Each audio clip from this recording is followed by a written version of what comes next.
Hello बच्चों, स्वागत है आप सभी का science and fun 9 10th 11th के यूट्यूब चैनल पे, जहां हम टीचर्स आपको दिल और दिमाग दोनों से पढ़ाते हैं। And I am your educator Reema Ghai. और आज के इस सेशन में मैं आपको कराने वाली हूँ बिल्कुल क्रिस्प तरीके से पावर शेयरिंग, यानी कि एग्जाम पॉइंट ऑफ व्यू से जो जो इंपॉर्टेंट है वो इस लेक्चर में कवर किया जाएगा। और इस लेक्चर के एंड में मिलेंगे आपको most repeated and expected question from this chapter also. तो लेट्स बिगिन द चैप्टर, क्योंकि कम से कम समय में खत्म करना है। आपका कम से कम समय इस टाइम पे लेना है, क्योंकि बोर्ड्स बहुत ही नजदीक आ चुके हैं। तो चलिए शुरू करते हैं पावर शेयरिंग। लेकिन शुरू करने से पहले पावर शेयरिंग शब्द का मतलब जान लेते हैं। पावर शेयरिंग का मतलब होता है पावर्स को वेरियस भागों में बांटना, यानी कि अलग अलग लेवल्स पे बांटना। ये क्यों किया जाता है? ये डेमोक्रेसी को स्मूथ फंक्शनिंग कराने के लिए किया जाता है, कॉन्फ्लिक्ट्स को कम करने के लिए किया जाता है, लोगों का पार्टिसिपेशन रेशियो बढ़ाने के लिए किया जाता है, और लोगों में डेमोक्रेसी की भावना उजागर करने के लिए किया जाता है। लेकिन पावर शेयरिंग हमें क्यों चाहिए, ये इस चैप्टर ने हमें समझाया दो एग्जाम्पल्स के साथ। तो सबसे पहले एग्जाम्पल लेने वाले हैं बेल्जियम का। दोनों ही जगहों पे, यानी कि बेल्जियम और उसकी कैपिटल सिटी ब्रुसेल्स में, हम सबसे पहले बात करेंगे एथनिक वेरिएशन और एथनिक कॉम्पोजिशन की। एथनिसिटी का मतलब होता है डिफ्रेंसिएशन, यानी कि आपके अलग अलग लैंग्वेज, अलग अलग कल्चर, अलग अलग रिलीजन, अलग अलग ट्रेडिशन के बेसिस पे जो डिफ्रेंसिएशंस वेरिएशंस होती हैं, उसे एथनिसिटी कहा जाता है। तो यहाँ पे हम बात करेंगे ethnicity on the basis of language के बारे में। सबसे पहले बेल्जियम की कॉम्पोजिशन की बात कर लेते हैं। यहाँ 59% डच भाषा बोलने वाले लोग हैं, 40% फ्रेंच भाषा बोलने वाले लोग हैं, और 1% जर्मन भाषा बोलने वाले लोग हैं। जो डच भाषा वाले लोग हैं वो एफ वाले रीजन में, क्योंकि एफ वाला एफ में नहीं रह सकता है, ऐसा मैंने ट्रिक लगाई हुई है। तो डच वाले फ्लेमिश रीजन में रहते हैं, फ्रेंच वाले वेलोनिया रीजन में रहते हैं, और जर्मन वाले तो भैया ना के बराबर ही है। अब इसकी कैपिटल सिटी पे जब हम जाते हैं ब्रुसेल्स पे, यहाँ पे कॉम्पोजिशन उल्टी है। जो यहाँ मेजॉरिटी में है वो यहाँ माइनॉरिटी में है, वो भी बहुत ज्यादा। 20% डच बोलने वाले लोग और 80% फ्रेंच भाषा बोलने वाले लोग। लेकिन प्रॉब्लम यहाँ नहीं आई, प्रॉब्लम यहाँ आई कि यहाँ पे कम होते हुए भी, माइनॉरिटी में होते हुए भी, जो फ्रेंच के लोग थे वो थे रिच एंड पावरफुल। तो यही बात डच को बहुत खटकती थी कि हम लोग मेजॉरिटी में होने के बावजूद भी फ्रेंच से नीचे कैसे है। तो यही इसी बात पे बेल्जियम में स्टार्ट हुआ एथनिक स्ट्रगल, यानी कि मुसीबतें। लेकिन बेल्जियम सरकार बहुत ही समझदार थी। इन्होंने एक ऐसा मॉडल अपनाया जिसके थ्रू बेल्जियम में बहुत ही आसानी से क्या होगी, प्रॉब्लम सॉल्व हो गई। आओ इसकी प्रॉब्लम कैसे सॉल्व की देखते हैं। टॉपिक आता है अकोमोडेशन इन बेल्जियम का, वेरी वेरी इंपॉर्टेंट टॉपिक है। क्या किया इन्होंने? 4 स्टेप्स लिए। सबसे पहला स्टेप इन्होंने क्या लिया? इन्होंने डच बोलने वाले और फ्रेंच बोलने वाले दोनों ही कम्युनिटी से इक्वल मिनिस्टर्स कास्ट किए। दूसरी चीज, इन्होंने ज्यादा पावर किसको दी? स्टेट गवर्नमेंट को दी। स्टेट गवर्नमेंट लोगों के ज्यादा करीब होती है, इसीलिए स्टेट सरकार के पास ज्यादा पावर दे दी गई। तीसरी चीज, इन्होंने सेपरेट गवर्नमेंट बना दी, ब्रुसेल्स की और बेल्जियम की, कोई एक दूसरे के बीच में बोलेगा ही नहीं।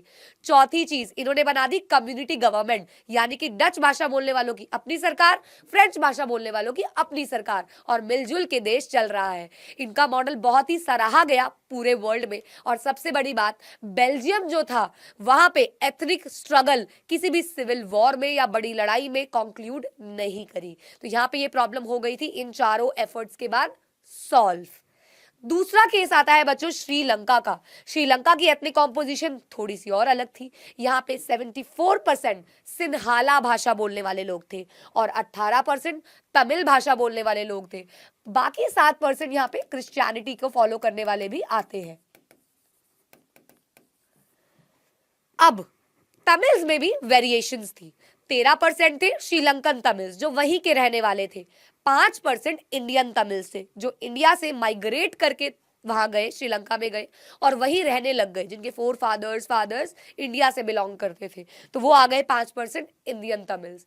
अब यार यहाँ पे तो बहुत बड़ी एथनिक स्ट्रगल थी, 74 और 18% का वेरिएशन, प्लस यहाँ पे भी श्रीलंकन और इंडियन तमिल्स का वेरिएशन।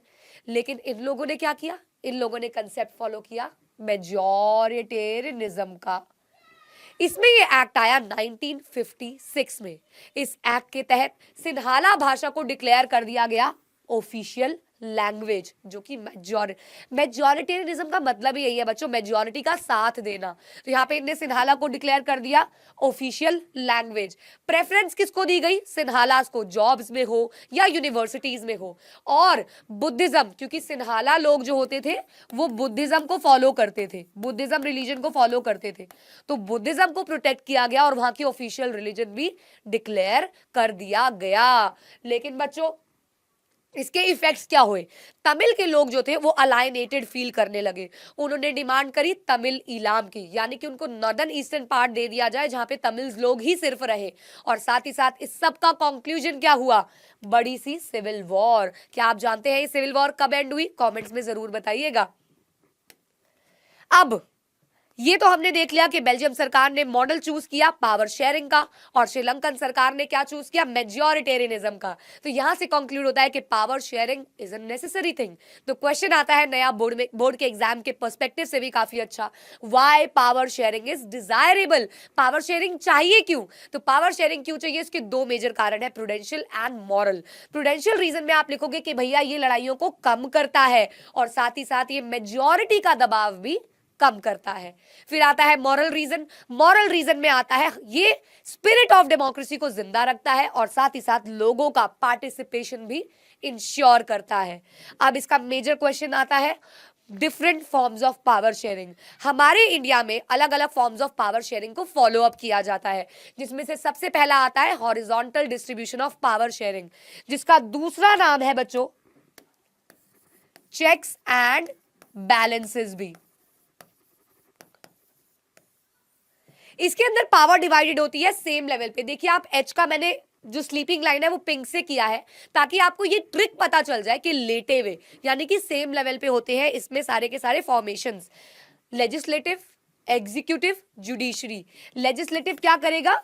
लॉज को बनाएगा। एग्जीक्यूटिव क्या करेगा? इन लॉज को इंप्लीमेंट यानी कि लागू करेगा। जुडिशरी क्या करेगा? इसमें फाइनल से देगा कि भैया क्या सही है क्या गलत है, और जुडिशरी की बात मानी भी जाएगी। फिर आता है वर्टिकल। वर्टिकल में आप देख सकते हो पिंक में टॉप टू बॉटम आती हुई एक लाइन है, तो यहाँ पे भी टॉप टू बॉटम आती हुई लाइन है। इसको कौन सी फॉर्म ऑफ पावर शेयरिंग भी कहा जाता है? फेडरल, जो आपका अगला चैप्टर भी है सिविक्स का, फेडरलिज्म, फेडरल कहा जाता है। अब यहाँ आ जाते हैं आपके सेंट्रल यानी कि union, state and then local. इस लेवल पे पावर को डिवाइड किया जाता है। ऑब्वियसली बच्चों ये क्विक रिवीजन है, आप इसकी एक्सप्लेनेशन भी लिखेंगे जब ये 5 नंबर का क्वेश्चन आएगा, तो उसके लिए पूरे पूरे वन शॉट्स ऑलरेडी इस चैनल पे है। और एक बात, कंप्लीट एसएसटी की वीडियो भी आप सर्च करोगे, complete SST by Reema ma'am, under 4.5 hours only. पूरे 19 के 19 चैप्टर तुम्हारी मैम ने समझाए हुए हैं, वो भी आप चेक कर सकते हो। हर चैप्टर के इंपॉर्टेंट क्वेश्चंस भी दिए हुए हैं। आओ, दो और वेरिएंट्स है फॉर्म्स ऑफ पावर शेयरिंग के, एक है सोशल ग्रुप और दूसरा है political parties, pressure groups and movement. तो आओ बात करते हैं सोशल ग्रुप्स की। सोशल ग्रुप की अगर हम बात की जाए तो वीकर सेक्शन को ज्यादा पावर दी गई। यहाँ पे वीकर सेक्शन से मतलब है दलित्स, बेसिकली एससीज, एसटीज, ओबीसीज। साथ ही साथ इनको रिजर्व कॉन्स्टिट्यूएंसीज भी दी गई और इनको स्पेशल कंसेशंस भी दिए जाते हैं वेरियस स्फेयर्स ऑफ लाइफ में। Then political parties, pressure groups की बात करें अगर, तो इलेक्शंस के थ्रू इनको प्रायोरिटाइज करना, और साथ ही साथ अलायंस यानी कि इलेक्शन से पहले एक ग्रुप बन जाना, और कोलेशन इलेक्शंस कंक्लूड होने के बाद जो ग्रुप बनता है, वेरियस लेवल्स पे अलग अलग गवर्नमेंट पार्टीज काम करती हैं, ये आ जाता है इसके अंदर। ज्यादा इंपॉर्टेंट हॉरिजॉन्टल एंड वर्टिकल है बच्चों। तो इसी के साथ आपका ये चैप्टर होता है खत्म, और इसके most repeated and expected questions भी आपकी मैम ने बता दिए हैं, और वो है why power sharing is desirable, different forms of power sharing, accommodation in Belgium and principles of majoritarianism। सारे के सारे इसी पीपीटी में मैंने एक्सप्लेन किए हैं, आंसर्स आपको इसी पीपीटी में मिल जाएंगे। और साथ ही साथ मेरे 21 डेज एसएसटी चैलेंज चल रहा है, जिसके अकॉर्डिंग 10 डे पे पावर शेयरिंग था, जिसके लिए आपके लिए वीडियो आ चुकी है। नेक्स्ट आपको कौन सा चैप्टर अंडर 10 मिनट्स या 15 मिनट्स चाहिए, कॉमेंट सेक्शन में जरूर बताना, और कैसी लगी ये वीडियो ये भी मुझे जरूर बताना। बस आज के लिए करते हैं रैप अप, मिलते हैं नेक्स्ट छोटे से 10 मिनट के सेशन के लिए। ये 10 मिनट में खत्म हो गया, अंडर 15 मिनट्स नहीं है, 10 मिनट्स ही है। तो अगला चैप्टर भी मैं कोशिश करूंगी 10 मिनट के अंदर आपके लिए लेके आऊं, और बता देना बस कौन सा चैप्टर आपको नेक्स्ट चाहिए। See you all in the next lecture, bye bye.